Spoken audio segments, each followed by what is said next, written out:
একজনের বাড়ি থেকে এগুলো কিনে নিয়ে আসলাম, এখন বাজারে যাবো বিক্রি করতে, দেখি কেমন বিক্রি হয়। দেরি হয়ে গেল, তাড়াতাড়ি যাইতে হবে। এইগুলো জবাই করে বিক্রি করবো, জবাই করে বিক্রি করলে লাভ একটু বেশি হয়, তাই জবাই করে বিক্রি করবো।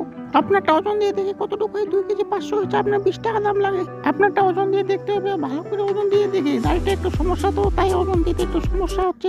আপনি ওজন দিয়ে দেখি, তারপরে আপনি দাম করছে। আপনার 520 টাকা হয়েছে, 2 কেজি মাল হয়েছে, নিয়েছেন আপনার মালটা।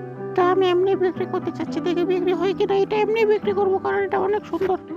ওজন দিয়ে দেখি আপনার 2.5 কেজি হয়েছে, 2.5 কেজি। আপনি নিতে চাইলে নেন, 2.5 কেজি হয়েছে। আমি প্রতিদিন আপনাকে ভাড়াই দিচ্ছি, বুঝছেন। আপনাকে একটা মশলা ফ্রি দিব, আমি একটু মশলা দিচ্ছি আপনাকে একটা ফ্রি। আপনার 2 কেজি হয়েছে, আমি আপনাকে সাথে একটা মশলা দিচ্ছি, এই যে নেন। আপনি কি এটা গোটা নিতে চাচ্ছেন? যদি গোটা নিতে চান তাহলে ওজন দিয়ে দেখি। ও অনেক ভারী রে ওয়েট। ও 5 কেজি হয়েছে, দুইটা মিলে মোট টোটাল। ধরো আজকে অনেক লাভ হয়েছে, কারণ আজকে অনেক বিক্রি হয়েছে, তো 1 লাখ টাকা লাভ করছে।